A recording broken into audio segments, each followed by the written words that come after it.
ladies and gentlemen, welcome back. We have a surprise special guest.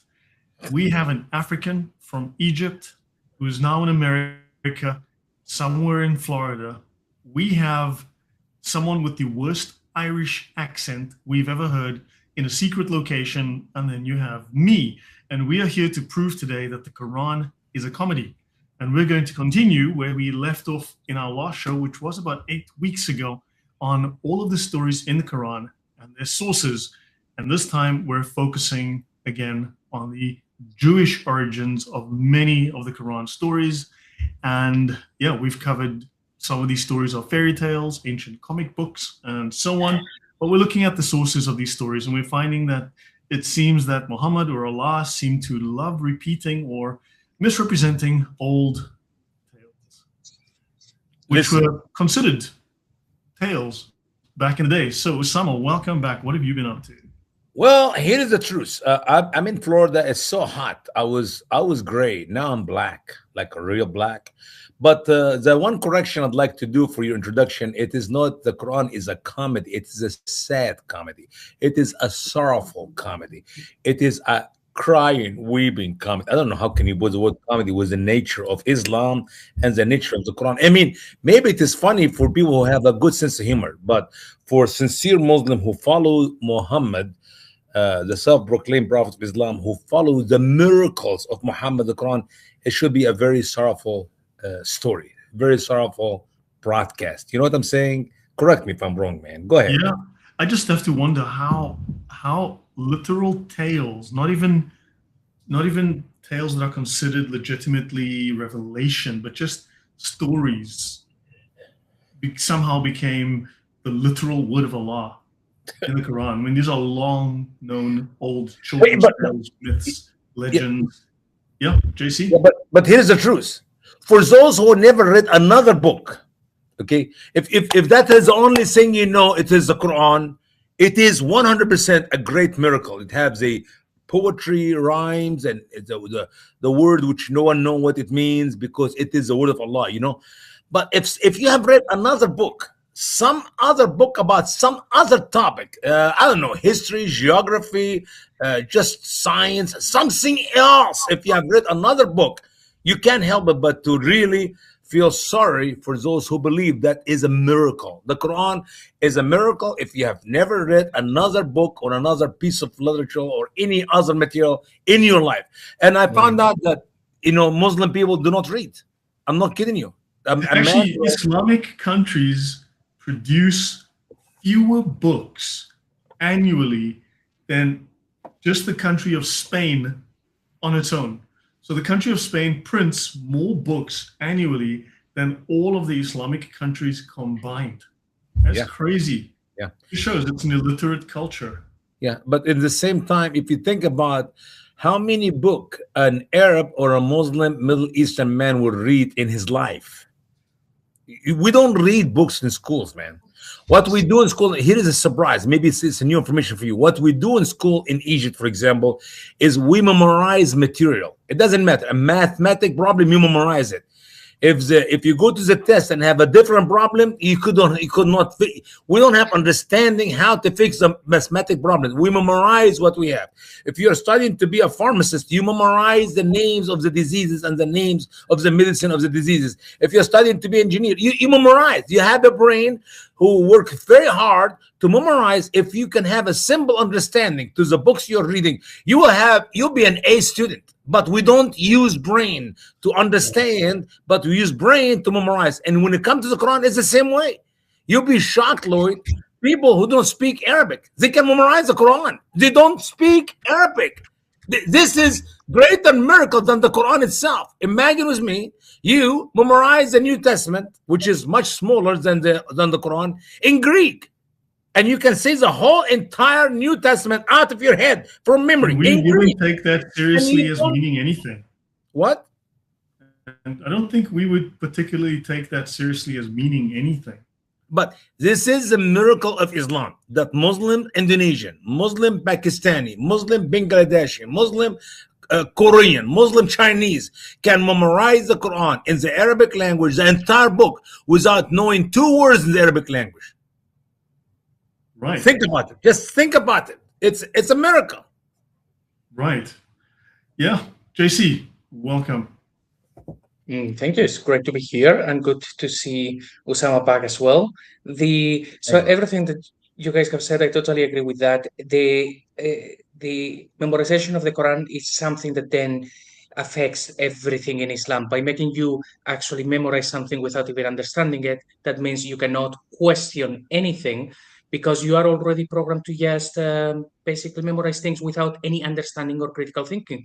But as well, quite importantly, they show that this material that we're covering here today, Lloyd, just a couple of days ago, Jay Smith posted a video from his NIPC conference, and during that conversation, he said that part of his team is actually working on this, on the actual sources of the Quran. And he said, so far they have like a huge percentage of the Quran that is borrowed from other sources. And he said there is a good chance that the whole thing was actually copied from other sources. So it's great that we are doing this, and within the next year, J. Smith and his team hopefully will confirm everything that we've been saying and then correct some things that. So we can call dibs. I did it here first in the most detailed videos. So hey, we are on video number 58, I think, already on this topic.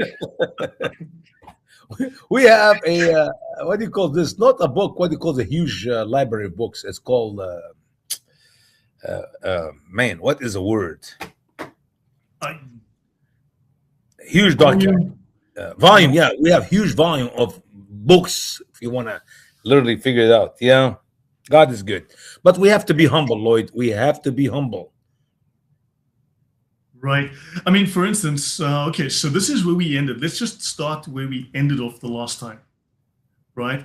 So when Muhammad heard this assertion made by the Jews regarding their sacred books, it was natural for Muhammad to assert that his revelation as well was written upon preserved tablets. Again, just stealing ideas from other cultures, mostly Judaism and Christianity, but various pagan religions as well that predated Islam. Otherwise, he thought he could hardly claim authority equal to the Old Testament. And the Muslims, not understanding what the words preserved tablet referred, gradually invented the whole story. So to ascertain what the Jews thought about the contents of the tablets, we have to look at the tract Berachot in the Talmud. And there we read, Rabbi Simeon ben Lakish said, "What is that which is written? I shall give thee tablets of stone and the law and the commandment which I have written." So the tablets are the 10 commandments. Interesting. So we ended here last time and we went through that. So every learned Jew of the present time acknowledges we have to reject this absurd explanation of the above quoted verse because he knows the Mishnah was compiled in the year 220 of the Christian era and the Jerusalem Gemara about 430. So none of them, no Jews go around claiming that their stories predate Judaism or predate 0 BC, let's say, because they were written back then. Whereas Islam obviously claims Allah wrote this stuff in tablets in heaven that are pre-existent, have always existed, except Allah is the only thing that is pre-existent and has always existed. God help us. Just last week, we were doing our Arabic broadcast, me and Brother Muhib and Brother Yusuf, and we are right now in the chapter of Moses, or the story of Moses throughout the Quran. And boy, oh boy, Allah does not know what he's talking about. Allah forgot to mention any details. He said that he called Moses from the right side of the mountain. And I asked a question, which mountain? Where is this mountain located? And nobody knows. The mountain. You don't know which. How can you? The mountain, the right one. Correct. No, mountain. It is the right side of the mountain. Which mountain? I said, let's give the audience an option. A, that mountain is in Egypt. B, that mountain is in Israel. C, that mountain is in Saudi Arabia. Where do you think the mountain was? Nobody knows. You know, you are making fun of Allah's word because no. Don't say Allah that. would have said which one if it was important. You know, like for instance, okay. Whoa. If the mountain is not important, why it is important the right side of the mountain? Which right? Is it Moses' right or my right? I'm looking at Moses right now. Is this his left hand or his right hand? Come on, man. You know, I hate difficult people. So So we have Chloe saying Saint Murad has done his own translation of the Quran. Well, just so you know, we have contacted Saint Murad, and I hope to have him on in a couple of weeks. So stay tuned. We're going to have Murad back. Murad is awesome as well. So to complete the proof that the legend about the preserved tablet upon which the Quran is said to have been written is derived from a Jewish source, it is only remains to state that in the PT8, right, it is said that the 2 tablets of the law were created along with 9 other things at the time of the creation of the world and at sunset before the first Sabbath began. Now we know that the tablets of the 10 Commandments were not created at the beginning of the world, and therefore we know that the PT8 is making some kind of allegorical claim or something. It's not a literal claim. And of course, Muhammad and the Muslims, being such gullible people, ahistorically gullible people, take this idea and run with it. Here's my question to you, Lloyd. Do you think the Jewish people did that and told that to Muhammad to see how he react to it, and then he got the hook in the... They probably wouldn't have thought the man is this much of an idiot. but see, here's the logical now. The Quran was written in the tablet guarded board, 50,000 years before creation. That is a little bit stretchier, okay? 50,000 years. But then when you go read the Quran, Allah said, Muhammad said, Moses said, Pharaoh said, the devil said, all of this saying has been written 50,000 years before creation. And for Muhammad, it have to be, or for Moses, 50,000 plus 4,000 years. Like, how can this make any logic that Allah wrote exactly what Pharaoh would say, what Satan would say, what Moses would say, what everybody else would say? Does this make any sense to you? Look, the thing is, you must understand, Muhammad is actually an operation from the CIA.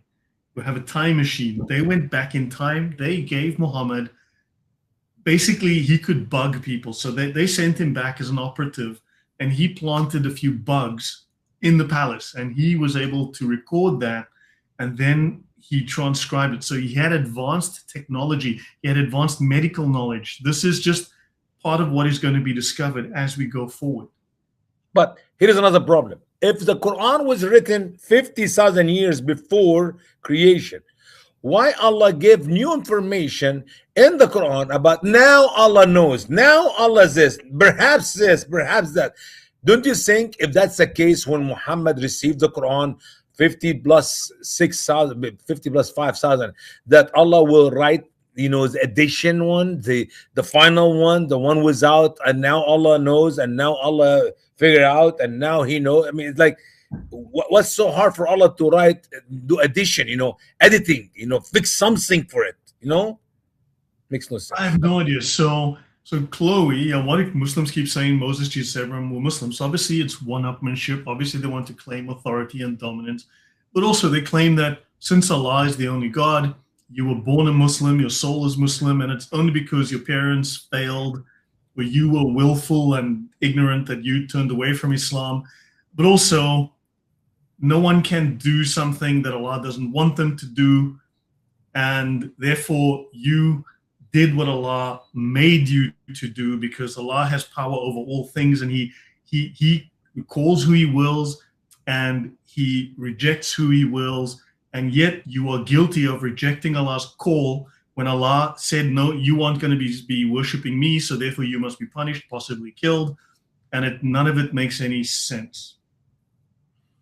Right, Usama? Well, I'm about to say the Shahada. Can we take the Shahada now, or should we wait for the end of the show? We do the Shana now on this show. JC, do you have any thoughts? Okay, I thought maybe you'd like to do it now, but I'll wait. No problem. Yep. So it is well known. Now let's get to Mount Qaf. Mount Qaf. That's a very important mountain. That's chapter 50. Allah Maybe you see, so you asked about the mountain. Now we have the right mountain, the right side of the right mountain. No. Mountain Qaf is different than the mountain where Allah spoke to Moses. That's 2 different mountains. Mountain Qaf is a huge mountain, surrounds the earth. Do you know that Allah swore by it because it was the greatest, it's still the greatest mountain. 2,000 years to get to the top of the mountain. I don't know how fast you go. I mean, but you know why we don't know about it? Because it is so high, it is above the satellites. So the satellites are looking down. They're not They're not looking seeing up. So they're not seeing it. This is why we haven't seen the. Listen. If you drill a tunnel under the mountain, it would take you 500 years to go through. I can circle the Earth many times in less than 500 years on foot.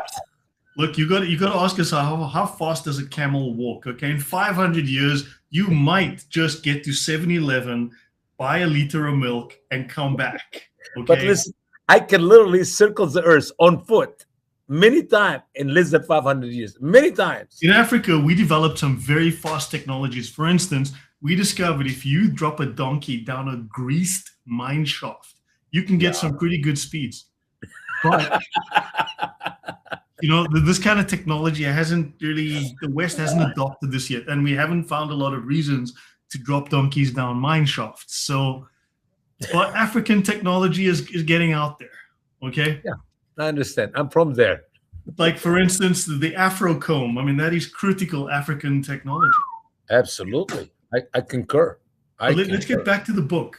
Okay. Yeah, let's get the book. Yeah, mountain I don't cough. want to get distracted by science. No. Mountain cough. It is mountain cough, man. Here it is. Mountain cough. So, Mount Cough.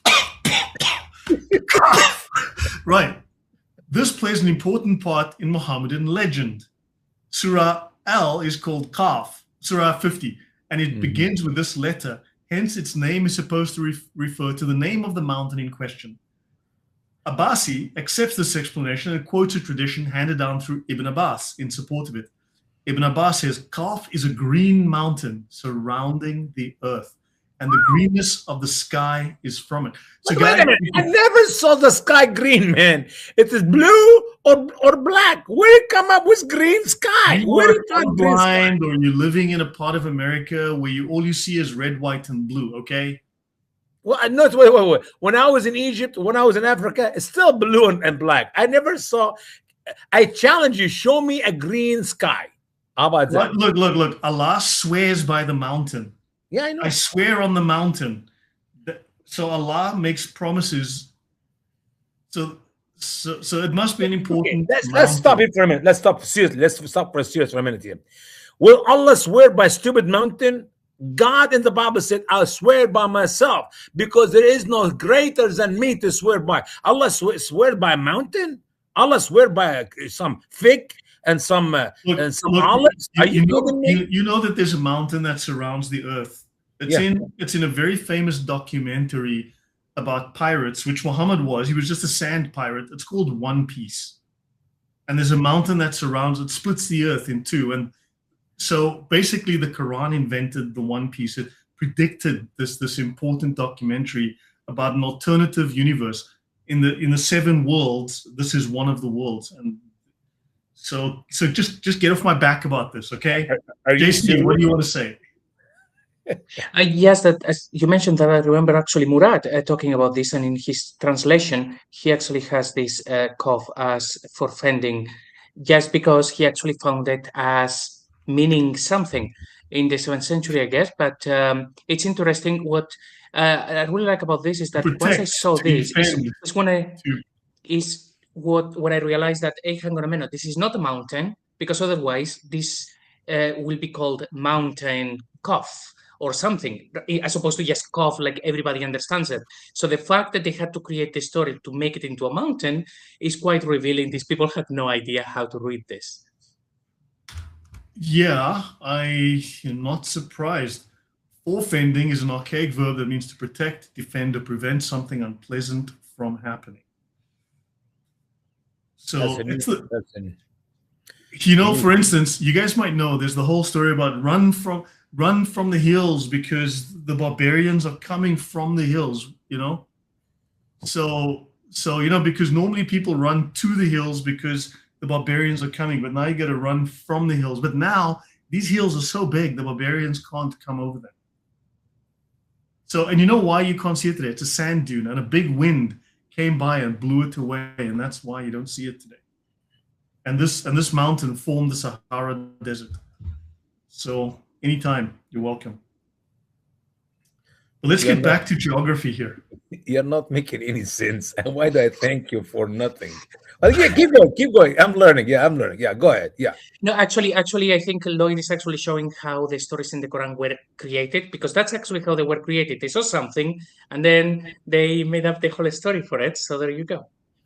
So, in the Araisul Majlis, it is more fully explained in these words. Allah Most High created a mountain of green emerald. The greenness of the sky is on account of it. So, guys, now you know why the sky is green. It's never green. You're killing me, Smalls. I don't care how many times. If you tell a lie big enough and Don't keep repeating look at it, me. it will I'm not just change saying what anything. Allah said, okay? Allah is a liar. Okay, keep going. Look, man, if the mountain is made of sapphire and emerald and jewels, no wonder it was robbed, it was stolen. That's why you don't see it. Who stole it? Where he's hiding it? Is this a bigger hole, bigger than the earth to hide it in? So it is called Mount Kaf, and it girds it all, the whole earth, and it is that by which Allah swears, for he said, Kaf, by the glorious Quran. In the Qisasul Anbiya, it is narrated that one day Abdullah bin Salam inquired of Muhammad, which was the highest mountain peak on earth. Muhammad said, Mount Kaf. To which I'm going to go, Mount Kaf. Yeah. In answer to the further inquiry of what this mountain is composed, Muhammad replied, of green emerald, and the greenness of the sky is on account of that. The inquirer, having expressed... Let me stop for a second. My father had what we call color blind. Okay, so his red is brown, and his brown... I have blinds, but they're not colored. They're just white, plain, basic, mostly beige. But no, I mean... Was Muhammad colorblind, and he did not know the difference between green blinds and blue? weren't invented then, but the fact that you realize Muhammad had blinds back then just shows that, again, these Arabs invented technologies thousands of years before we did here in the West. So Muhammad was a scientist. Yeah, he must be. Yeah. Green, huh? Green. I call you Mr. Green from now on. How about that? Mr. Lloyd Green. Green Lloyd. Go for it. Look, I'm just standing up for Allah here, okay? Okay. So Muhammad, so what is the height of the mountain? And Muhammad replied, it is 500 years journey. That's a lie. It's 1,000 years journey. That's a lie. How far is it around? Actually, it was. If I remember, it was 2,000 years to get to the top of that mountain. Go around, apparently. There's 2,000 years journey around. Yeah, see, here it is. I was right. 2,000 years, because I remember last time we went to the top of the mountain. It took us lots of hours to get up there and come down. It was roughly around 2,000 years. I remember. Yeah. It was a rainy day. Yeah. So what is the origin of this myth? So it is supplied by reference to Hagiga 11, chapter 1 or something, or section 1. There, in explanation of the somewhat rare Hebrew word tohu in Genesis 1, verse 2, it is written, Tohu is the green line which surrounds the whole entire world and from which darkness proceeds. The Hebrew word for the word line is the word kav. Kav. Oh boy, I wonder where they got that. Gee whiz. So, let me see. So, let me just highlight this. Isn't that interesting? Kaf and Kav. Very close. His disciples, hearing this Hebrew word, not knowing what it meant, thought line, though without doubt, that which was thus said to surround the world and from which darkness came forth must be a great chain of mountains named Kav or Kaf. MashaAllah. Smash Allah. That's what we do here. JC, any thoughts about this as an author? Because someone clearly didn't read his Hebrew properly. Yeah, I'm struggling to understand how these people would listen to all of this nonsense, like a story about a massive mountain, and not actually say, look, all of this stuff is nonsense, and just walk away. It's just, but yeah, it looks like they heard something originally that had a particular meaning, theological meaning, or something from a legend or whatever it may be. But then by the time that Islam is being formed, they have twisted it so much and created so many stories that now you have something completely ridiculous. Yeah. Now, Usama, I agree, you were right. People have What? explored the world and they have not found this range of mountains. Wait a minute. We were there just a few months ago. I Did you told bring you. back diamonds and emeralds and rubies from it? Yeah, we went in the top and we came down from the other side. Yeah, yeah. So we must indicate a few of the many other ideas which are also clearly of Jewish origin that have found its way into the Quran and the traditions or hadiths. In Surah 17, Al-Asra 46, mention is made of 7 heavens. And in Surah 15, Al-Hajj, verse 44, the 7 doors of hell are spoken of. Both of these statements are derived from Jewish tradition. Mm-hmm. The former is found in the Jewish book Hagiga, whatever, and the Latin, the Zohar. It is remarkable that the Hindus hold that beneath the surface of the earth, there are 7 lower stages, so to speak, and above it, 7 higher stories, all of which rest upon the heads of an enormous serpent named Sesha, who possesses 1,000 heads. The 7 heavens are at least or were identical with the orbits of the sun, the moon, the planets, Mercury, Venus, Mars, Jupiter, and Saturn, which in Momo's time was supposed to revolve around the earth. According to Mohammedan tradition, the earth with its 7 stories rests between the horns of a bull named Kajuta, who has 4,000 horns, each of which is 500 years' journey from every other.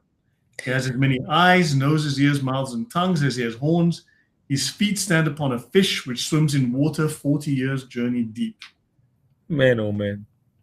That remind me what you're reading. When you read these numbers and these very important information, it remind me of a show I used to watch with my son when he was 4 years old. It's called Veggie Tales. And then I come up with my own song, fairy tales, fairy tales, fairy tales, fairy tales. If you have a children and you watch Veggie Tales, remember Muhammad have his own fairy tales. Go ahead, brother. This is Islamic geography, okay? I don't know why you want to make fun of education. I'm an infidel. I need to be educated. Go ahead. Fun fact, I've just gone to Grok and asked, hey, if you were to actually walk, if you could actually walk all the way to the moon, how long would it take? And it says that it's less than 9 years. So if this mountain was about 500 years journey, yeah, you do the math. See, JC, more logic than you, Lloyd Green. He is more logical than you. I'm sorry, man. I'm not a math Asian, okay? I'm African, so. Oh, that make a difference. Yeah, you don't have brain or common sense. But let's move on. Go ahead. You made my day, man. You made my day. You know, I came to Europe on a plane. If I was a smart African, I would have come across on a boat. They would give me a house, money, a cell phone, and free taxis. But clearly I'm not smart. You just found out about that now? I'm not a smart African, as you can tell, you know? Yeah, don't worry. Yeah, I made, by the way, I made the same mistake when I came to America. I came legally. I should come illegal. I'll be much better sushi. But that's okay. Go ahead. So in the Hadiths, another authority holds that the earth in the first place rests upon the head of an angel, and that the feet of this angel are placed upon an immense rock of ruby, which is supported by the bull. This idea of the connection between earth and a bull is probably of Aryan origin. So that's going to be probably Zoroastrian or some kind of Iranian origin. Yeah. Mm-hmm. The legend, which represents the earth as consisting of 7 stories, is possibly due to the desire to represent it as resembling the sky. It may have originated from a misunderstanding of the Persian statement found in the Avesta that the earth consists of 7 Karshvares, or great regions, now spoken of as the 7 climes, the 7 climate regions. Thus in Yesht 19, section 31, or Yimaksheta or Jamshid is said to have reigned over the 7-regioned earth. And this corresponds as well with the Dvipas of Hindu geography. The question is, how do you know that this is not started by Muhammad and these other places you mentioned copied what Muhammad said and wrote it later? I mean, what is the Quran came before all of these things, as we know. Yeah, see? I mean, somebody read the Quran and figured out the interpretation by Ibn Abbas. And also Quranic Arabic is the oldest language in the world. That's why so many old and ancient books are written in Arabic. Allah, Abraham, Adam, Noah, all of them spoke Arabic. Yeah. So Yeah, none of this makes sense. I mean, this is just, yeah, he was a scientist. Yeah. So, yeah, my name is two L's and one Y. Hello, Joshua. So, yeah, it doesn't have two Y's, but cool. So, I mean, this just, at what point do you say, okay, look, one mistake or one reference, great, but when every single story is literally taken from some kind of fairy tale, like what the heck? Yeah, and this one actually it could be from different things. Sorry, this is actually from the middle of slide, but from the legend of the Jews, when God takes Moses to the heavens, actually God opened the seven heavens and the seven earths to show to Moses. So this could have been from some other traditions, but it could very well have been simply from the legends of the Jews, where we have other stories that they copied and they made it into the Quran as well. Yeah. But on the other hand, biblically, we know that there is only three heavens and one earth, by the way. And the heavens, we talked about the Bible, the heaven of the earth, that's where birds fly, airplane fly. As the heaven of the stars, which the psalmist wrote and said that the heavens declares the work of thy hand. And then the third heaven, where the apostle Paul was ascended to, and he did not even know if he was ascended in the flesh or in the spirit. And then obviously we know John the beloved, who wrote to us the final book in the Bible, the book of Revelation. He wrote it from the third heaven. Oh, it was actually in the island Patmos, but then he was ascended to the third heaven. So there's no fourth, there's no fifth, there's no sixth, there's only three. Yeah. Well, it's just, look, I mean, we report, you decide, right? But we can find the origin of all these references, all of these stories, all of these claims in the Quran from Zoroastrian sources, Jewish sources, Christian sources, heretical sources, pagan sources, Christian sources, you name it. None of it is original. None of it is new. All of it is just rehashing. What if Allah, listen, look, what if Allah made the devils to know this information from the guarded board and let people read about it and write about it to cause some people to doubt the truth of Islam, so that he can lead these people astray, because Allah guide whom he will and Allah leads astray whom he will. So if he want to guide you, he will let you open your chest to the belief in Islam, and if he want to mislead you, he will make you believe what the devil put down there to make you disbelieve in the word of Allah. Right. You see, I figured out. Bain Bash says to JC, how to prove the legend of the Jews is older than the Quran. I mean, but we have documents, we have writings, we have references to all of these things that long precede any writings on the Quran. Yeah, the legend of the Jews, by the way, written between 200 and 500 after Christ. According to the series of Muhammad followers, he was born 570, claimed to be a prophet 610, died 633. So he have to be at least 100 years after the entire legend, if it's Talmud or Mishnah or Midrash, is completely written. Yeah. Yeah, but I will also actually say quite simply, the Quran says things like, for example, that Moses had these two terms of wives, and on his way back, he sees the burning bush, which is a mixture of the story of Moses and the story of Jacob. It says, "Oh, Mary, sister of Aaron." So I don't think that the Jews actually copied from Muhammad, because when we look at the Quran, he's getting everything wrong. So yeah, that's why. Yep. So let's continue. In Surah 9, Hud, in reference to God's throne, it is said that before the creation of the heavens and the earth, his throne was above the water in the air. So in commenting on Genesis 1:2, the Jewish commentator Rashi writes thus. That's not Surah 9, that's Surah 11. Sorry, my bad. Oh, of course, yeah, my bad. Let me just double check something. I just want to change my microphone. Let me change it to your voice is very good. It's like this wonderful bird, the bird which I'm just still gonna put in the echo reduction and noise reduction. So in commenting on Genesis 1:2, the Jewish commentator Rashi, embodying a well-known Jewish tradition, writes, "The throne of glory stood in the air and brooded over the waters." Oh my, you stole another Jewish story. Yeah. You have to have Noon, which is a well, and he sit in the water to carry the earth on its back. So you need water. Oh, Bane Bass says, thanks, guys. I need to use this too for local apologetic.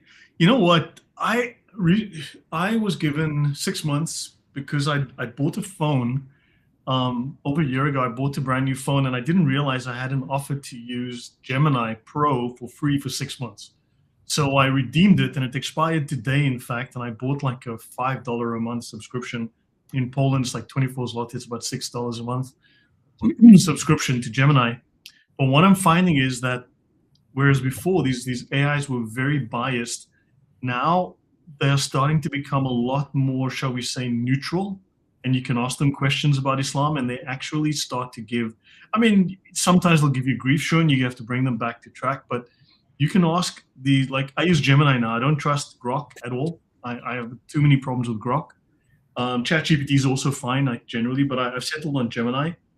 And you can ask it questions about these things. It'll give you really good answers. I mean, ask it how can we prove that the legends of the Jews is all prior to the Quran, for argument's sake? And they'll give you some really good answers.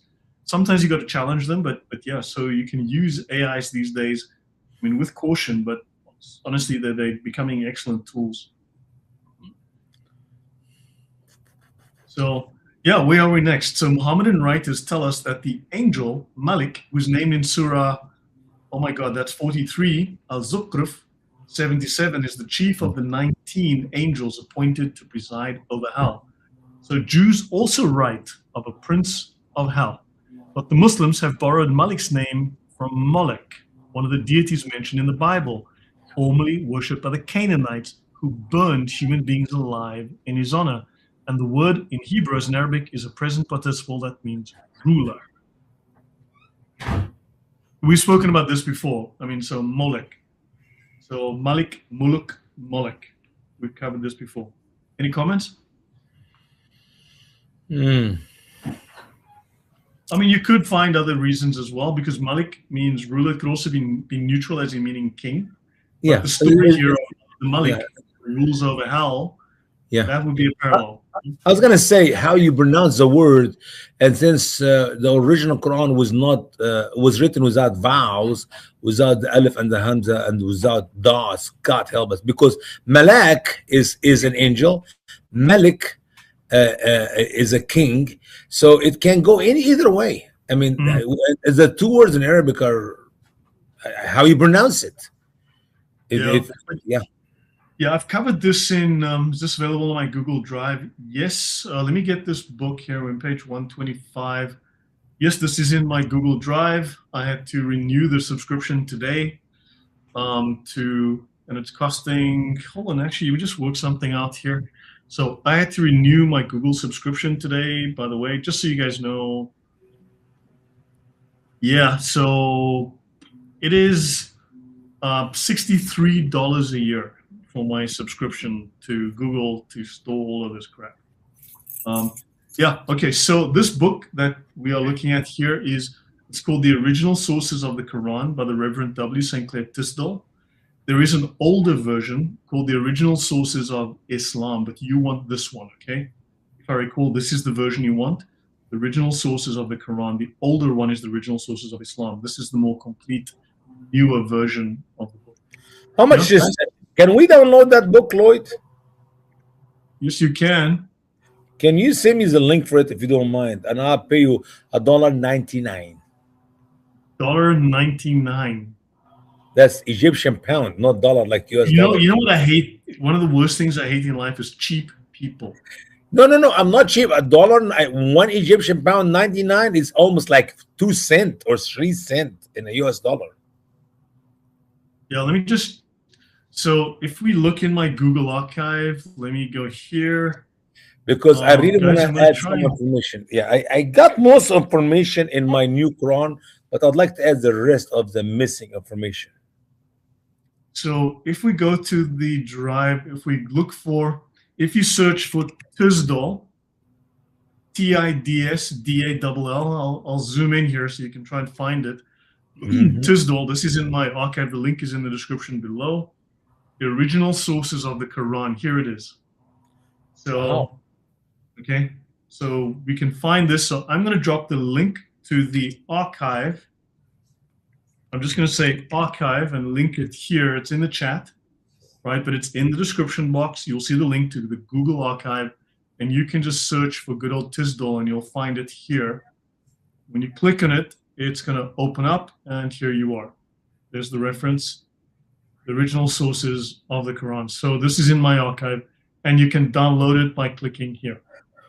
Okay, that's for everyone for reference. Thank you. Yeah. Can Gemini translate Arabic books that we need? It can do a pretty decent job, yeah, generally. But look, it may on some issues, shall we say, tone down the translation. This happens. So let's see. In reference to God's throne, it is said that before the creation of the heavens and the earth, okay, I did that one. Mohammedan writers tell us that the angel Malik, we did this one. Okay, in Surah 7, Al-Araf 44, we are told that between heaven and hell, there is a partition called by the same name, Al-Araf, which in fact received its title from the mention of Al-Araf in it. And between them both there is a veil, and upon Al-Araf they are men. This idea is derived from the Midrash on Ecclesiastes 7, verse 14, where we are informed that when asked what space is there between them, heaven and hell, Rabbi Yohanan said, a wall. Rabbi Akkar said, a span. And the Rabban say they are both near one another, so that the rays of light pass from this to that. The idea is probably taken from the Avesta, that's the Persian pagan Zoroastrian book, I believe, where this division between the heaven and hell is mentioned under the name Miswanogatus. Okay. It's a place assigned to the souls of those whose deeds of virtue and vice balance each other. I'll pause there for a moment. Your thoughts, Usama? Well, I'm amazed because I did when I was working on my translation, I would shake my head day and night. I'm getting tired of where Muhammad come up with this. I mean, I really wish we have this information a good 16, 17 years ago. This would have saved me a lot of work and would have made my book an excellent book. So yeah, I'm worth that $1.99. So guys, look, if you learn, I was going to use the dollar Egyptian £1.99. So guys, if you learn anything from this, my work is worth at least $1.99. But besides that, you've also learned that Usama is cheap. Okay, so that's very nice. You make me feel special. Save money. So, yeah. Okay. In Pahlavi, it was called Miswad Gust. The Zoroastrians held that the space between heaven and hell is the same as between light and darkness. The idea of a special place reserved for those whose good deeds equal the evil ones has passed into other religions also. Okay. In Surah 15, Al-Hajr 18, it is said concerning Satan that he and the other fallen angels endeavor to steal a hearing. They want to steal a hearing by listening to God's commands given to the angels in heaven. The same idea is repeated in Surah, 37, As-Safat 8, and in Surah 47, Al-Mulk 5. This belief comes from the Jews once again. It is said that the demons listen from behind a curtain in order to obtain a knowledge of future events. Another Jewish tale stolen and put into the Quran. So a Jewish legend, literally a legend, put in the Quran as literal revelation from Allah. And the sad thing, not only he put in the Quran, he repeated in the Quran. In case you missed it, in a Safat, you see it in Surah Al-Mulk. Al-Mulk. Why don't they then confirm that the Jewish legends are true? Well, they will tell you that they were written after the Quran because, first of all, in Islam, all the scholars of Islam do not have logic about history line. They will not know who came first, Moses, Noah, Abraham, Jacob. They have no clue. Read the Quran and figure it out. But on the other hand, they will tell you what I told you earlier, that Allah made it look like that so he can mislead with it the infidels. If you believe, then Allah will open your eyes and you can see it. It's true. It's true, 100%. You know, it's an easy answer, man. JC, any thoughts from you? Yeah, it looks like in terms of the people who created the Quran, that they were doing so in great part by taking the legends of the Jews, by taking commentary from rabbis. So that would be like the basic blueprint that made it into the Quran. Then, of course, once we get to the traditions, which is what you have been exploring in lots of other shows, is when things go absolutely crazy. And then they start taking things from all over the place. But the most original source being the Quran, it seems like, yeah, it was just taken pretty much from the Jews' commentary, targums, and things like that. Yeah, and for years, Lloyd, for years, maybe 20 some years, I always thought when I read the writing of scholars like Al-Tabari or Ibn Kathir, and they will tell you this is from the Israeliyat. Israeliyat. I always thought when you talk about Israel, it's Jewish sources, I understand to be the Bible, the Old Testament. But shocking to my bone, just a few months ago, we discovered that Israeliyat, Israeli sources, is actually the legends, and they know it. So not only Muhammad took from the legends, the scholars of Islam are rewriting more material from the legends to make interpretation to that which is written in the Quran, which is, it seemed to me the same, like, wait a minute, it's not just Muhammad, that's what the Jewish also believe, which means it's true. Yeah, the hadiths, I believe, I covered this once, used to be called the Israeliyat, which are basically hadiths, right? Legends. Yeah. And then they had to drop the word because it was too embarrassing, because it was obvious they were borrowing from the Jews. And then they created the hadiths as a replacement term. I'm just going to see if I can find.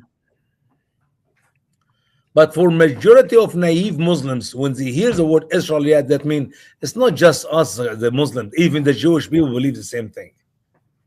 And if Okay, it's a but little bit also- off, because it's not correct, and we got the correct information. Right. But that would be, say, normal Muslims, they would not necessarily know this. But what are the chances of someone like, say, Yasser Qadi, who has studied in the West and he's been in academia, not knowing that the stories in Islam, they actually come from legends instead of from biblical accounts? He must know. I hope so, and I hope he will come to know Christ as Lord and Savior, so he can correct some of the followers. He have thousands of followers, if not millions, so he can be used by God or by the devil, either way. Well, Right. he has already single-handedly converted more Muslims to Christianity than the Christian prince ever will. So there is that. Always says here, if the author primarily wanted to convert rabbinic Jews as Judaized Christians, that would make sense. Then another group that did collecting and editing of the text and things went off. I mean, makes some sense. I want to show you this. This document is called version 2 in defense of Islam. This one is several years old. It's like 4 or 5 years old already, if not more. And this is it's an apologetics manual that Muslims give out, so that if someone says something, they can go to this as a reference and then give a refutation to beat the Christians, right?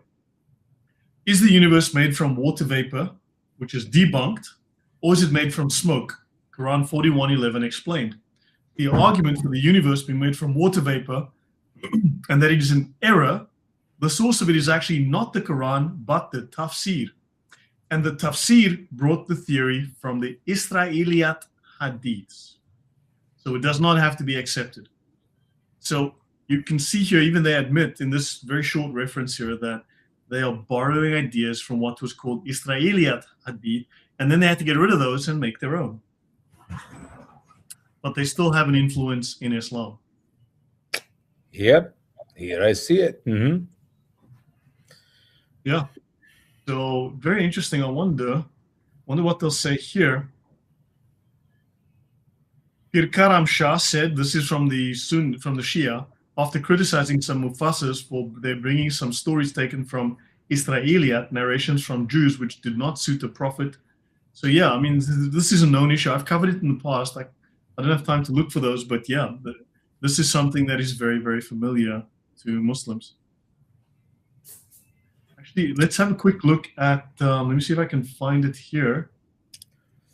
Israelia.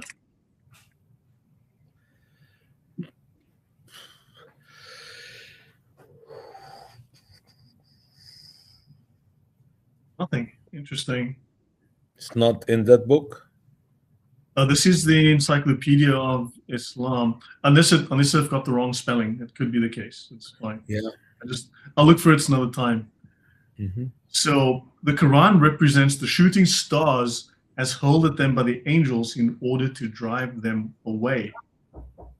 Now in Surah 50, Qaf 29, in speaking of the Day of Judgment, Allah is represented as saying, "A day when we shall say to hell, art thou filled? And it shall say, is there more?" This is the echo of what we read in the Atiyah of Rabbi Akiva. The prince of hell saith on a day and a day, i.e. day by day, give me food unto repletion. This Jewish work refers to Isaiah, verse 14, in proof of the truth of the assertion.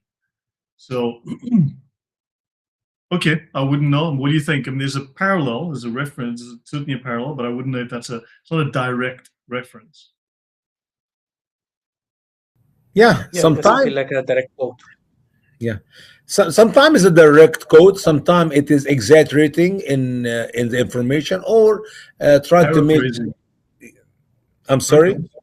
Paraphrasing sometimes, paraphrasing an idea or rewriting an idea. But sometimes they add to it. Sometimes they make it less, make it more logical. So you never know what Muhammad is saying in his saying, or what the scholars of Islam is writing. Sometimes you see like a dream. Pharaoh have a dream. We talked about that in our last Arabic show. Pharaoh have a dream that fire came out of the land of Israel and it burned all the Egyptian homes, but it did not burn the Hebrews' homes in Egypt. Well, when I read that, it is a legend of the Jews. I believe it was in the Mishnah, and Muhammad took it and he made it a little bit different with Pharaoh about the dream of a boy. But you see, the idea is a dream.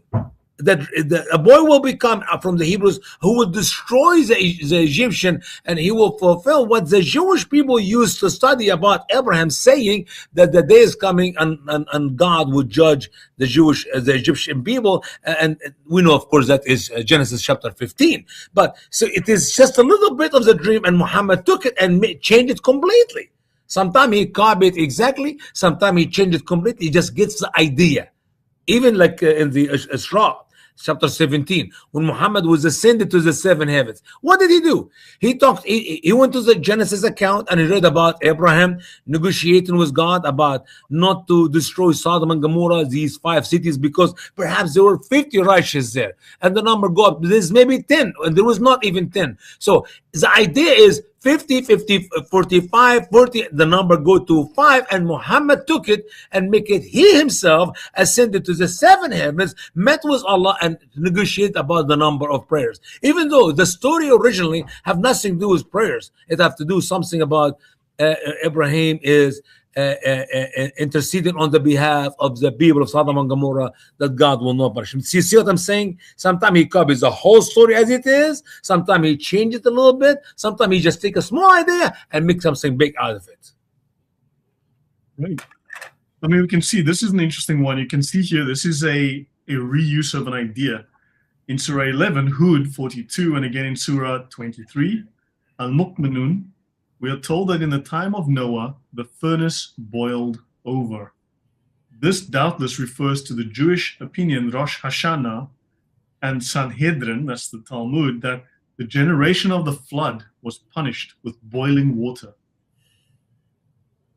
Now, we know there was no boiling water because, correct me if I'm wrong here, but the Bible, which doesn't claim to be a geography textbook or an astronomy textbook or a science book at all, doesn't talk about a high mountain 500 years tall that circles the earth, correct? Nope. It's the Jewish legends that talk about these things, which are not considered revelation. They're considered legends, allegories, moral stories, fiction. What you take your pick. Right? They fall into different categories. Yeah. But the Bible does, but Allah's literal word says there's a mountain around the earth that is 500 years tall. It is made of diamonds, rubies, emeralds, and probably the slipper, the same stuff that the slipper from Cinderella was made of, Yeah. or something. Yeah, but in this two passages here, Hud and Mu'minun, we read the word far at tanur. The word far is the word gushing up or rising up, which we use for the milk. When you boil water, it just boil. But when you boil milk, the milk will start rising up and start coming out from the whatever pot you're boiling the milk in. And then what make it worse, and you correct me if you have more information about it, the scholars of Islam, with Muhammad and others, they actually said that the tanur, which is Raish Abu Ghassab, is actually an eye, a well water rising from the earth. And they give us 3 different locations for it. They say scholars disagree. It could be in India, it could be in Iraq, or it could be somewhere else. I can't remember. So it is one well, and the water was gushing from it, and that's how the earth was flooded. And it's amazing, Lloyd, when you read the story carefully, you see that when the water started gushing up, Allah told Noah to go out and bring all the animals, 2 bear of every kind, mean actually 8 of every kind. Wrong number, wrong information. Obviously, we know from the Bible. Of every kind. So guys, now you know it. There's only bears on the Quran, bears of every kind. Black bears, brown bears, green bears, polar bears. Pears. Pears, man. Dudes. Only fruit. Oh my God. There were just pears on the Quran. So, sorry, on the Quran. No, on the ark. Just pears, okay? There was no other fruit. And yeah. A pear is 2 of something. Oh, sorry. I misheard you. You should have said pear. Okay, moving on. So, we've got this. So, guys, unfortunately, we got it. These Muslims are a little upset. This is great. It means we're hitting the spot. Jesus will return and join Muslims to defeat the Jewish false Messiah, Antichrist, Moshiach in Jerusalem. Christians will be on the wrong side. Yeah, sure. Whatever. So, does this people have he or she heard anything we said so far in the last hour? Of course not. It's too painful for them. I mean, come on. They have to scream and shout. But the simple fact is, how are they going to answer all of this? The fact that literally every single story in the Quran is based on a Jewish, pagan, Zoroastrian, you name it, legend, myth, fairy tale, children's story. And we can prove it, right? I mean, where is this mountain? Besides the wall that, remember that there was the metal wall in the desert where these people lived or whatever, there was that story. Where is this 500-year tall mountain that rings around the earth? How about let me give you a better one. You know, when Alexander the Great built a barrier made out of copper, iron, and covered with copper, and Allah said that barrier will be there until the day of the resurrection. I would love to see that mountain. No one will touch it. No one can drill a hole in it. It's huge. Show us this mountain. Show us this 500-year tall mountain. Show us these things. We'd love to see it. I mean, I would took the shahada at the moment my eye will fall on this. Very important. This proper mountain that Allah said. Allah wrote all of this garbage. So the whole of the statement in the Quran as to the way in which the unbelievers mocked Noah is taken from this chapter of Tractate Sanhedrin from the Talmud and from other Jewish commentators. And the commentary of Al-Jalalain on Surah 11:42 says there was a baker's oven that boiled over, and this was a sign to Noah that the flood was at hand. So a baker was baking water, and his oven boiled over. And that's how Noah knew the flood was coming. No. God help us. JC, do you have any thoughts on this? I mean, the baker's oven that told Noah. I mean, this is news. Yeah, so you see, they actually created something new. I actually like that story. I think Al-Jalalain was legit. That's good. The whole thing with this story is a fellow researcher actually told me about this one. And I think there is something as well with the Hebrew that was used or the Aramaic. I can't remember, this was a while back. But they told me the same thing. This actually comes from these legends. So it shouldn't really be a mystery. It's just that people are not really talking about these things often enough. And yeah, I really hope that people watching actually are finding this useful to see that it isn't just 2 or 3 stories that they copied from legends. It's just like the whole thing is taken from all different sources. Yep. See, the water wells up from this oven and rises as in a saucepan which is boiling. It is a baker's oven where the water begins to rise up unusually. This oven was at Kufa, on the site where the mosque of this town, or hold on, it was in Iraq, India. Kufa, Here it is. or it was in India, or it was in India, or it was in Philly on 37th Street by the barber shop on the corner. I love it. وقيل in the Arabic language. It was said. You read that in almost all the interpretation of so-called scholars of Islam. It was said, and give you too many different complicated, ridiculous opinion, and ended with, and Allah knows best. I said, Allah does not know jack about what they're talking about. It was said to Noah, apparently, when the water will boil coming out of the oven, climb into the ark with your companions. The baker's oven, he was baking some water. So they said, look, you know what? Put some water in an oven, heat it up, and if it boils, you know it's going to rain, buddy. You know what? But actually, I'll tell you the truth, okay? Muslims invented the car. So what happened was Noah had the first car. And then his son started washing the car. And that made it rain. That's almost the same as the story in the Quran. It happened to me. I washed my car and it rained. So this had, I'm telling you, there was a car wash. They were washing a car and that made it rain. JC, back me up here.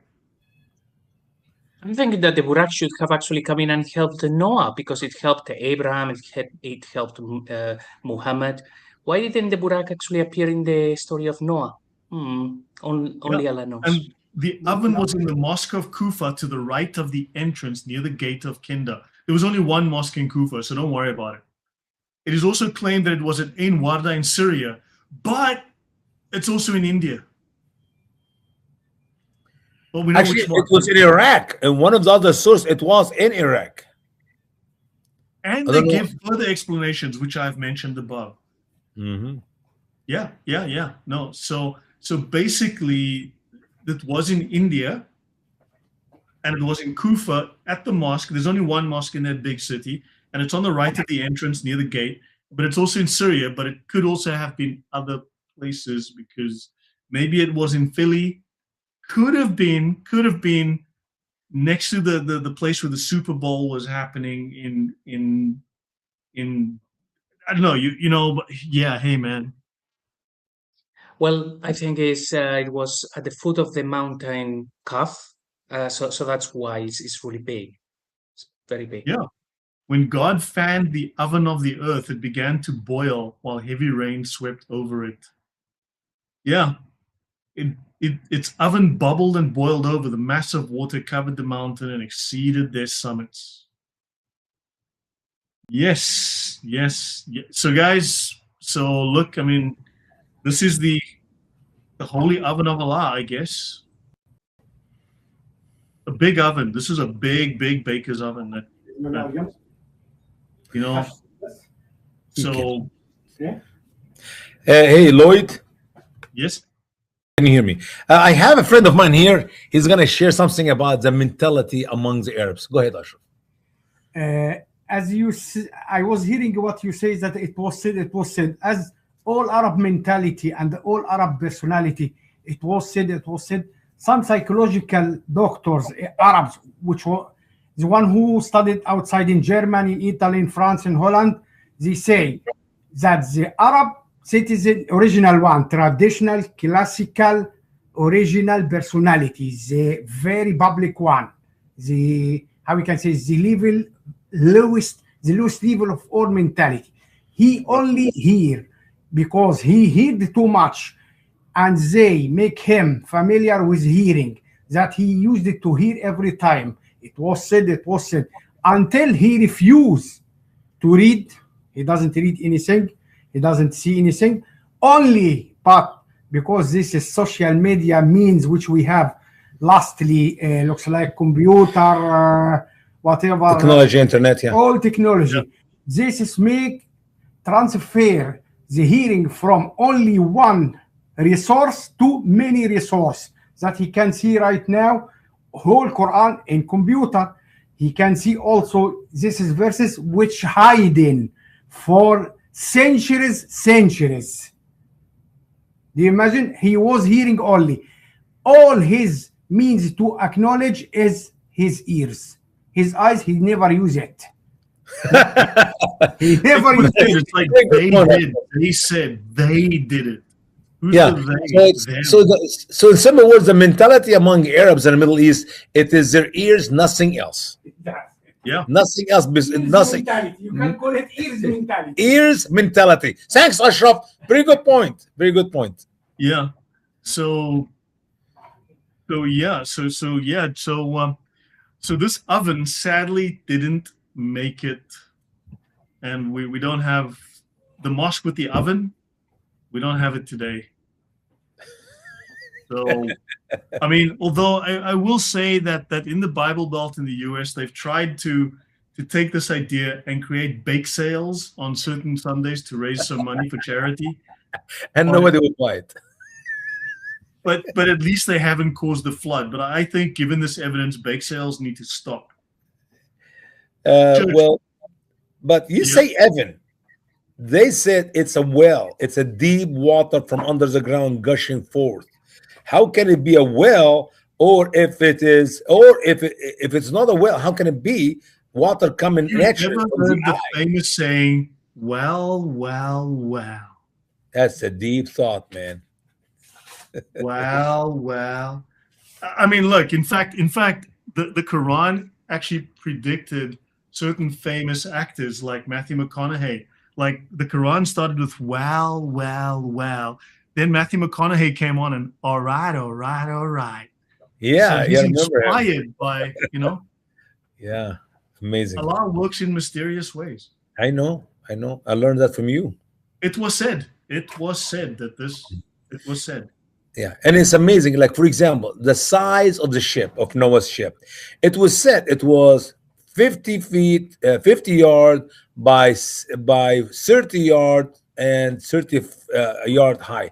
And it went up too many different numbers. The last number, it was 2,000 yard long and 50 yard. It became like a train. No, I'm not kidding you. You can't even imagine how can you have a ship 2,000 yard long and it's still 50 yard wide and 30 yard. It's like a long train.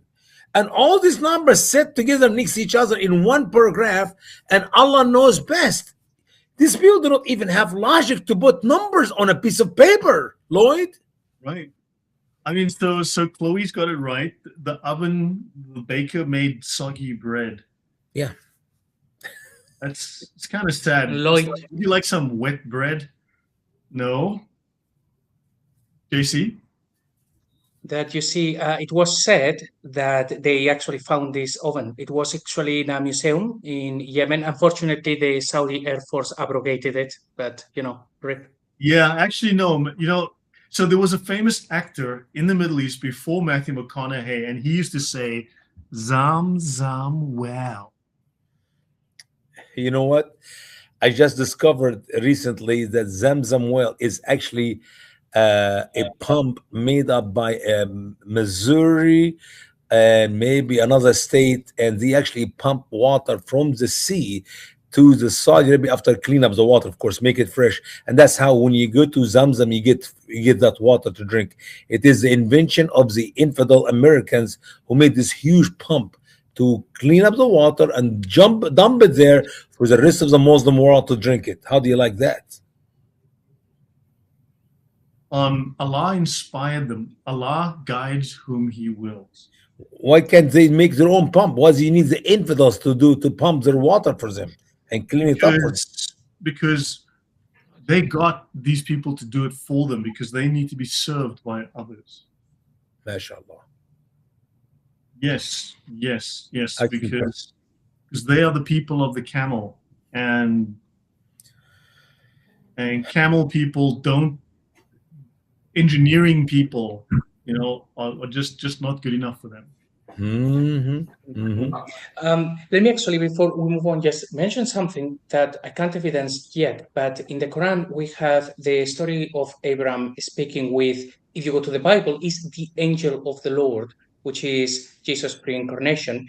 You have the story of Moses with the burning bush, which is the angel of the Lord, pre-incarnation, Jesus pre-incarnation, and also you have the story of Hagar, and it's going through the traditions, and again, it's the angel of the Lord. So it did actually make me think that maybe the guys who were putting this thing together, they were quite purposely putting the stories where it is actually Jesus, the Word of God, who is doing these things for them, but then either they change enough of the Quran so that has been removed, or it was almost like a coded message, so that Christians who actually read that and said, no, this was God, they will say, no, it was the angel of the Lord, and that is the word of God. So I wonder if there is more to to those stories that appear in the Quran, which happens to be about Jesus doing it, actually.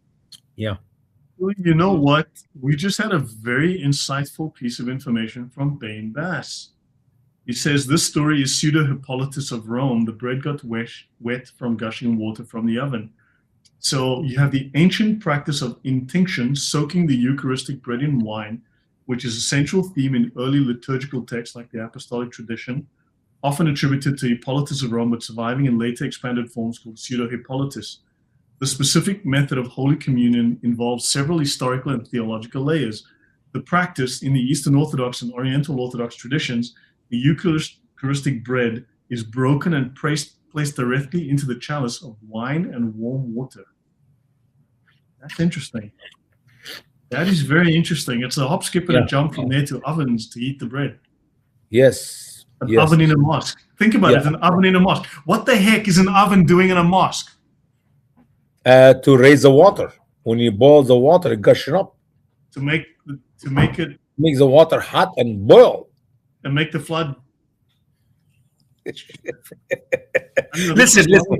As JC was talking about Abraham, I asked a question. What was the name of Abraham when he was a young man? What was the name of Abraham when he was 75 years old? All these years, what was his real name? In the Quran, it's Abraham. That's a huge error because his real name was Abraham, not Abraham. That's an inside huge error. Muhammad and Muslims call what names did they get right? So yeah, it is like 1 billion degrees here, guys. You know that in Europe, all the houses are designed to trap the heat. So it's actually probably hotter in here than it is out there. So you're gonna have a gushing water coming out of your apartment? I'm gonna go turn on the oven and hope it rains in here. But I'm gonna boil some water in the oven and hope for the best. You know what I'm saying? Hey, you never know. So if any further proof is needed of the great extent of the influence which Jewish tradition has exerted upon Islam, it would be supplied by the fact that although the Muslims boast of the style of the Quran and the purity of its Arabic as a miracle, and as an evidence of the divine origin of the book, there are to be found in it words which are not Arabic at all, but they're borrowed from Aramaic or Hebrew. Among these, you can mention, and I don't know how to read these. Let me read it to you. It's easy. Tabut. Let me just zoom out a bit here. There we go. Okay. Tabut, Jannat Adan, Jahannam, Hebr, Sakina, Taghut, Furqan, Ma'un, Malakut, and Torah. These are foreign words. And half of them, most Muslims, Arab Muslim, will not know. If you ask Muslim, what is Tabut? They do not know. What is Taghut? They do not know. What is Furqan? They do not know. What is Ma'un? They do not know. I mean, literally, these are not Arabic words. So I have no clue what it is. Yeah, Chloe's suggesting I go wash my car. But guys, I don't want to start a flood, okay? Yeah, please come to Florida and try it. I need some water here. If God wanted to start a flood, he would say, hey, someone could build an oven in a mosque and boil some water in it. Mashallah. Then we can have some water. Yeah, but maybe I should wash my car and then just it might work. It might just work. So when can we have chapter 212, the chapter of Dookie? oh, good grief, Grinch. Okay, so some of these are derived from roots common to all three languages, but they're not formed in accordance with the rules of Arabic grammar. But they are occurring in Hebrew and Aramaic and properly belong to those languages.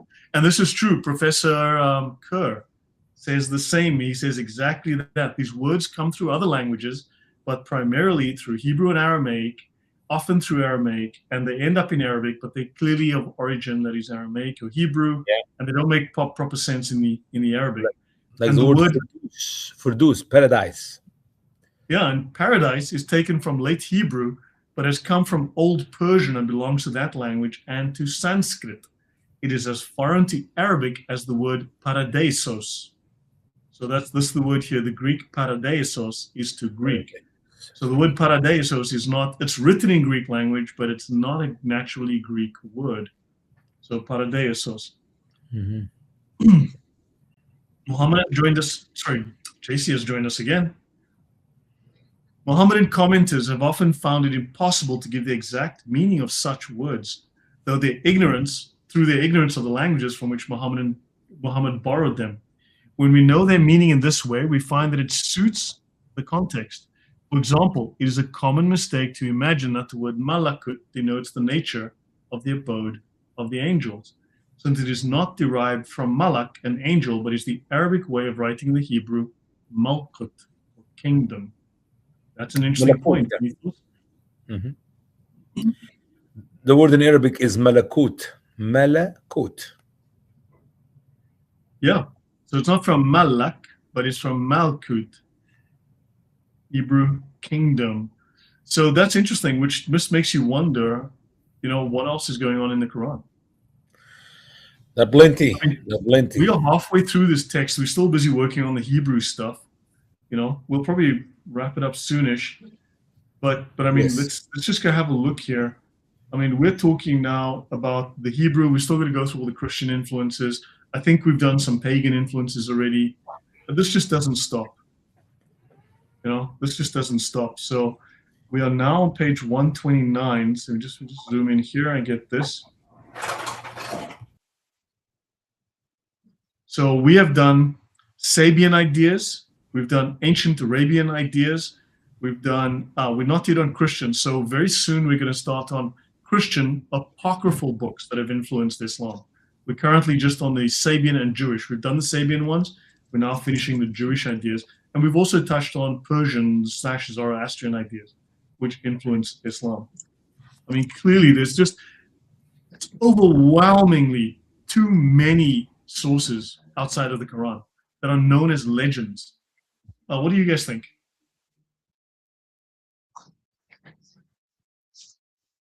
Yeah, well, they have certainly copied all of this, and I have shared. Let me actually just share this real quick.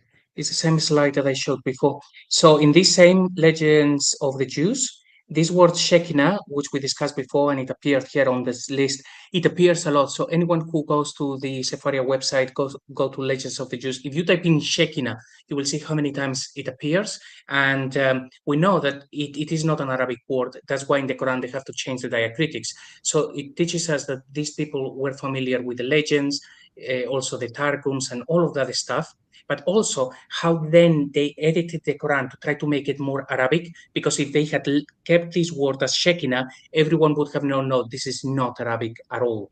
So we can see this sort of thing. So certainly they were familiar with these texts, and we can see a little bit of the process of how the Quran became what it is now. Yep. Usama, how would you use this as an apologist? I mean, there are people watching the channel who do apologetics, who use this information. I mean, there are people who come here probably just to... It's very powerful. It's very powerful, but the problem is majority, and I hate to say that, I'm not insulting anybody, but it's the truth. Majority of Muslims are people who are ignorant. They don't have brain to think. Like my friend Ashraf here, who told us they just hear. They never use what is between their ears. They never use their eyes. They never use the brain. So for me right now, if I sit with 1,000 Egyptian Muslim, these are educated one who've been to college, not just high school. They already have a college degree. For me to sit with them and talk with them and share with them what we have in this one broadcast alone, we did over 50. They will figure out something is wrong in the miracle of Islam, in the holy word of Allah, in the Quran. That is only miracle Muhammad have, which means the Quran is a hogwash, is a propaganda. It's just stupid book. But one out of the 1,000, the other 999, they look at you like they will grab a knife and put it in your chest. They'll cut your head off. How dare you to insult the word of Allah? No brain, Lloyd, JC. They're empty-headed. They're stupid. They're willing to kill their own daughter. They kill their own son if he think about leaving Islam. How about me insulting Islam? It is not my fault if Allah likes old Jewish legends. Yeah, but see, they will tell you it's a lie. You showed to them it's still a lie. That freaking book. We're reading it from the book. It's in there. I didn't put it there. I got to argue with some college people who have a college degree, and they will tell me, I don't believe in Al-Tabari. I don't believe in Ibn Kathir or Al-Qurtubi or Al-Jalalain. I don't believe in the Hadith. I only believe in the Quran. I say, okay, explain to me that passage. Well, I don't know. I do not know, and leave it there. It is so stupid. You're talking about not just imam who have a college degree. I'm talking about majority, 99.9 of the Muslim will not. You could not sit and have a logical conversation with to show them to them. Here is the solid information. We know where the Quran came from. It is a legend. Here is the page. Here is the book. What degree these guys got? It's called a BCAF, right? Okay. Their degree. Lloyd, yeah, go ahead, bro. No, these guys have a BCAF. It's this is what they were doing. They were playing cards in the cafeteria. A BCAF.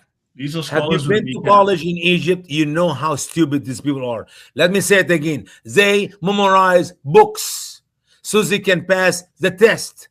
After the test, one day they could not remember jack about what they memorized in these books. When you get to college in Egypt, I'm talking about Egypt, the top-notch country in the Muslim world. You buy a book from the professor for $50 or $100. He got your name down that you are going to pass the test. You may answer the questions right. You may answer the question wrong. I passed some classes. I did not read information worth a nickel in college in Egypt. So what I did, I got 5 pages and I filled them in with junk. Just anything. I don't want to give him an empty pages for the test, final test. So I just talk about this and that, and I repeat myself back and forth. I know my professors was not going to read it. And if he read it, I am in trouble. He did not read it, and I passed the test. I could not make sense about what I was writing. I actually went back to see what I wrote before the hour was over. I could not read my handwritings. It was so bad, it makes no sense. And I got my college degree. You know, remember there were like 100,000 people who were found recently in the US just in one investigation with fake degrees. When I worked in Dubai, I was working with a guy who was teaching, we were doing Linux, Unix, and he had a certificate. He had a Bachelor of Science or BTech or whatever it was in computer science, BSc computer science from the University of it'll come to me if I think about it. I mean, this is 10, 11 years ago, but of a college that didn't exist. The guy had a degree from a college that didn't exist. So they were just printing degrees, official looking degrees, and presenting them as part of their CV, you know, putting them in for work applications. So yeah, there's a lot of this fakery going on in the Middle East. I mean, I've heard of guys in India at university who were printing degrees at the airport and leaving with them. Sure. So if this is the educated one, and you talk to them about these things you're talking about today, God's my witness, if they have a little bit logic or common sense equal to maybe a 10 years old kid, they will leave Islam. But the problem is their mentally deficiency is like, it's over. Yeah. No, you can't. It's too late. You cannot fix it. I wish I can. It eat me. It eat me with the amount of knowledge we have to remove Muslims out of, to remove Islam out of the Muslims and remove Muslims out of that savage cult. But you can't. They have no problem to teach the children to kill their own neighbors for anything, but they don't teach them some facts about Islam. It's just. It's sad. If I may, just the other day, I was actually just looking at some verses, and even Kathir in English, it's just telling you basically one explanation. Then I took the Arabic, translated it, and it begins with, scholars disagree about the meaning of this verse. Now, what I can see with Muslims is they are taught one thing is whatever the Imam has told them. They don't need to know that scholars disagree about particular verses, and it happens a lot everywhere. The thing is that according to Islam, if you take the explanation of a man about the word of Allah, that is immediately shirk. You need to take the word of Allah basically directly.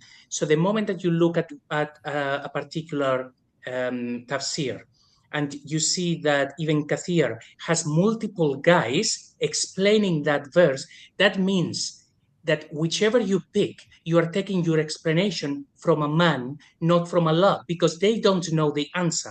Meaning, there is no such thing as Muslims. Before we had that comment saying, Muslims always say that Moses was a Muslim, Abraham was a Muslim, Jesus was a Muslim. No, there is no such thing as Muslim. Because the moment that you read a tafsir where the scholars disagree as to what it means, whichever you pick, you have committed shirk and you're an apostate. So it's self-defeating. That's also, it goes back to what you said before, Usama, that Muslims don't read. They are telling them not to read. They have to memorize what the Imam has told them, and that becomes the reality. They have to take the religion, one version of it, from their Imams. If they read, they see the holes in the narrative. Yeah. You know, when Muslims talk about they don't believe in the tafsir, or they don't believe, especially the hadiths. I mean, the hadiths are considered wahi, revelation from Allah through Muhammad, right? Now, then I have asked Muslims, okay, so please show me in the Quran the names of Muhammad's wives.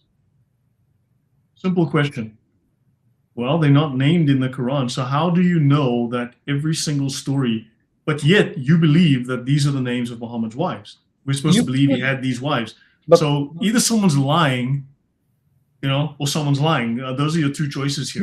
Lloyd, you could not understand any simple information about any story in the Quran without the tafsir, without the interpretation. I'll ask you, what is the name of Abraham's wife? I'm going to say singular, wife. I say, why? I say, because we got Ishmael and we got Isaac. Who is their mama? Now you confuse the Muslim. Why? Because they assume that Hagar is the mother of Ishmael and Sarah is the mother of Isaac. You can't, because neither Hagar nor Ishmael exist in the Quran. The only way we know about Hagar and Ishmael, it is from the interpretation of the scholar, which is copied information from the Bible or from the legends. You see, you cannot, okay, who is the wife? What is the name of the wife of Jacob? Well, she's the wife of Jacob. What's her name? Well, I don't know her name. Oh, they're actually four. You see what I'm saying here? Any story you pick up from the Quran, the way you cannot understand the simple story. Who are the sons of Adam? Does he have sons? Yeah. What is their name? We don't know. Who is the oldest? Who is the youngest? What does he offer as a sacrifice or an offering to Allah? Nothing. You could not find any story in the entire Quran from the first chapter Al-Fatiha to the last chapter An-Nas. These 114 chapters, it's empty book. The only way you can understand it is you go to the scholars of Islam. So when some educated Muslim who reject this broadcast we did today, because he does not need the scholars of Islam, because he does not believe in the hadith, the saying of Muhammad, sorry, you're stupid. You don't know jack about anything in life except with this so-called scholar. You can ask them, how do you pray? Show me in the Quran where it shows you how to do the prayers. I don't mean that it says you should pray, just show me how to do the prayers. Yeah, what do you say when you pray? The names of Muhammad's wives. How you do the wudu before you start the prayer? Yeah. None of this is recorded in the Quran. Okay. What happened if you fart while you're praying? I mean, this is so much complicated. Prayer, we talk about prayer in a simple word. Let's pray. No, in Islam, it's so complicated. Yeah. I mean, Todnike says here, you see all the time, Sunni Muslims who don't believe the Sunnah. I don't, this is nonsense. They believe the Sunnah. It's just that we know the Quran, we know the sources so well, we embarrass them too much. They all become Quranists, just like that. Because they can't defend the Sunnah. They know that we know it so well by now. So they retreat into the vagueness of the Quran, the unclear vagueness that you find there. So there's no circumcision in the Quran. Exactly. These are serious problems. There's loads of problems. Just ask them. Show me where the Quran says how to do the prayers. Show me the page. Show me the names of Muhammad's wives. So then you say, then where the heck are you getting the names of Muhammad's wives from? Why? Yeah. Then you need to admit that everything that Islam teaches about Muhammad's life is a lie. It is false. Where are you getting it? It's a catch-22 for them. Yeah. Okay. In my Quran, there are 416 pages.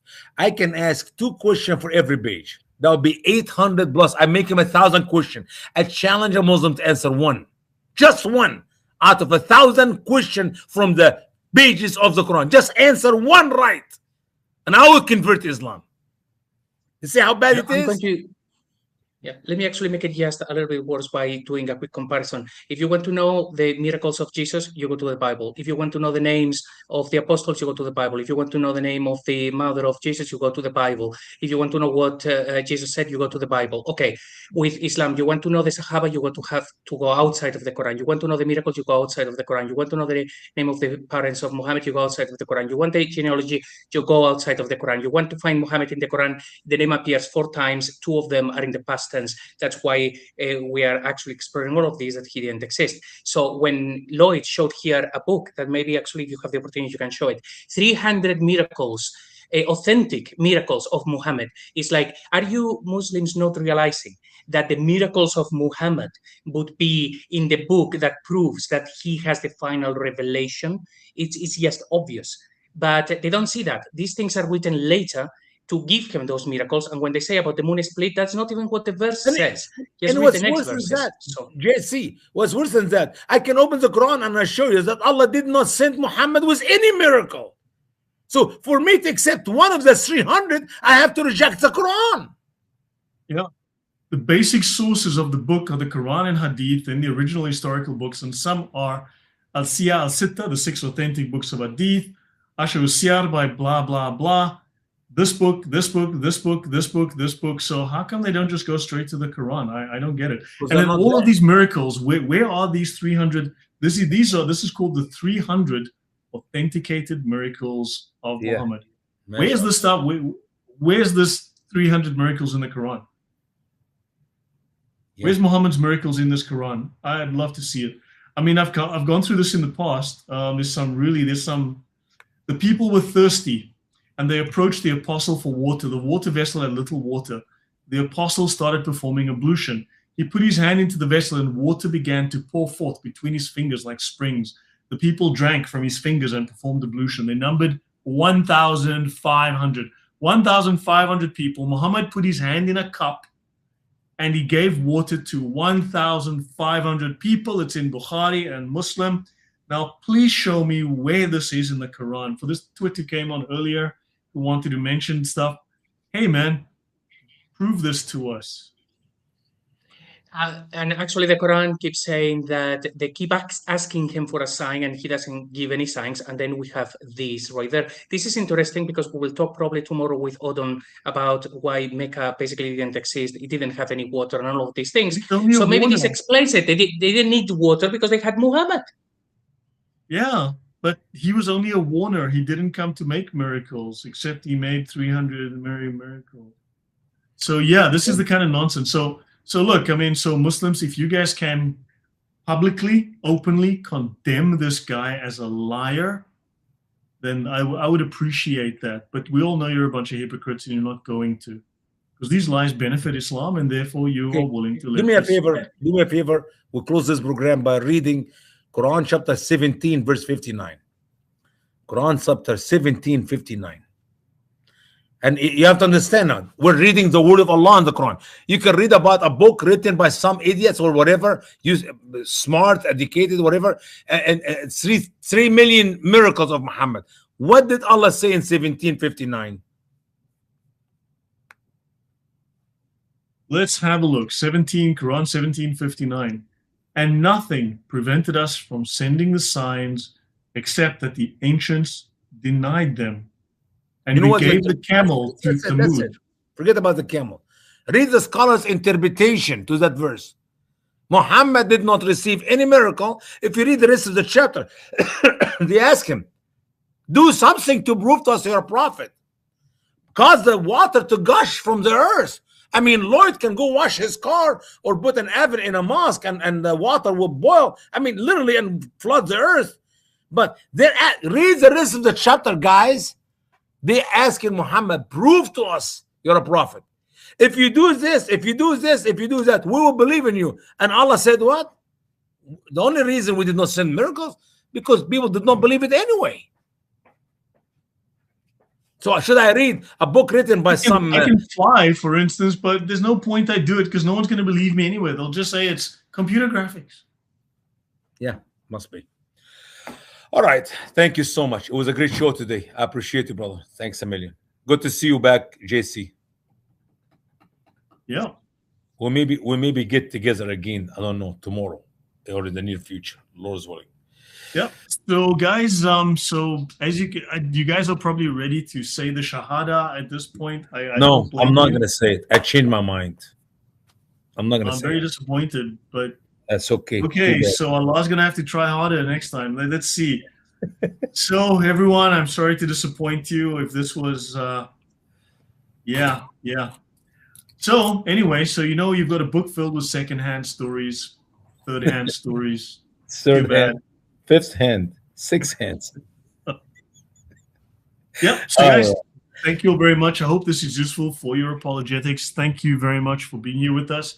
Do like, do share, do subscribe, but please like it. Every time you like it, it goes out to 10 more people and gives a Muslim cleric heartburn. This is very important. Okay, it makes Daniel Hakikachu sneeze. Yeah. Okay, very important. So please give it a like. Cough. Remember, cough. Yeah. So guys, yeah, the mountain of. So yeah, we'll see you there. So guys, I'm gonna be out. If you don't see me, I will be looking for this mountain that circles the earth. The green one, Mr. Green, with the diamonds and the jewelry or the sapphires, whatever the heck it was. Mashallah, mashallah. Hey, send me a small rock out of it. I'll pay the shipping. Just cut a piece and send it over. Yeah.